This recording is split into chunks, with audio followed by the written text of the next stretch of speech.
Cálculo de la kurtosis para datos no agrupados.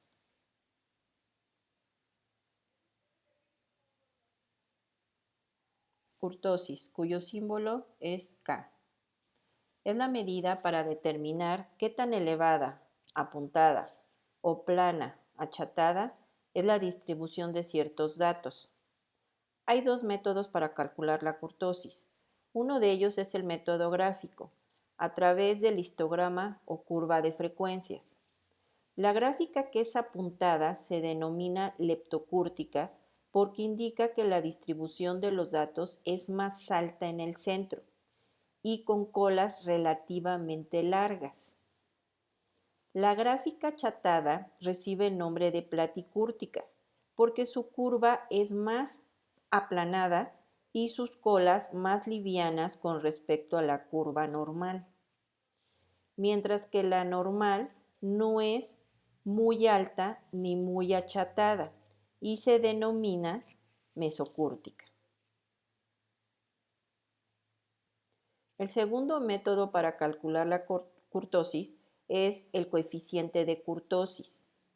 Existen diversas fórmulas para calcular este coeficiente, pero yo elegí la fórmula que emplea Excel para calcularlo.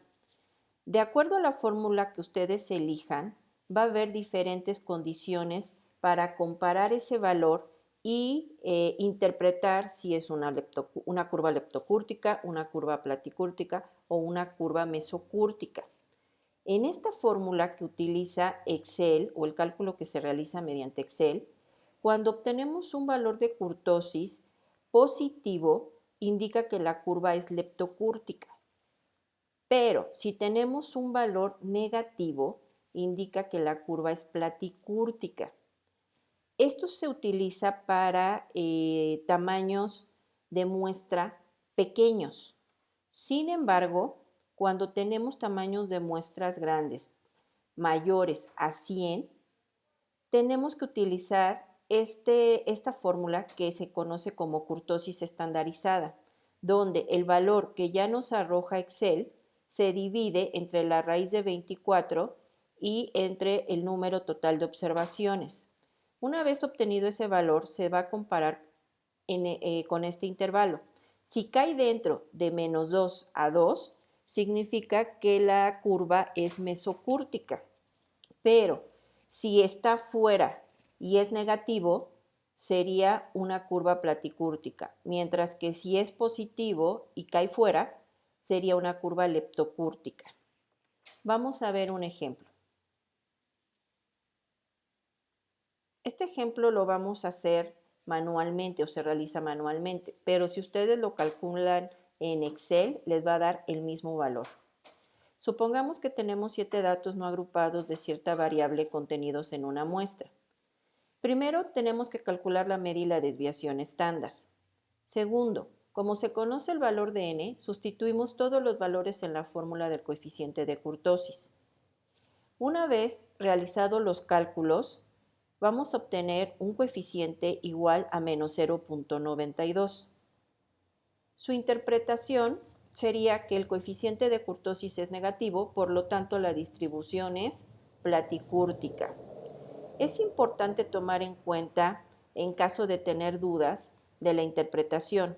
Si ustedes observan, tenemos una media igual a 6 y una desviación estándar de 3.055.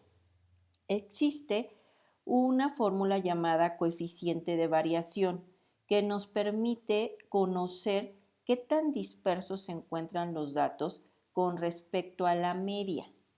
Esa fórmula aplica dividiendo la desviación estándar entre la media aritmética.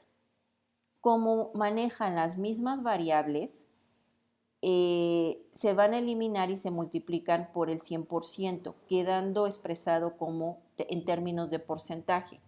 Si ustedes dividen el 3.055 entre 6, les va a dar aproximadamente 0.51. Al representarlo como porcentaje, nos quedaría del 51%. Eso ya indica que nuestros datos presentan una dispersión.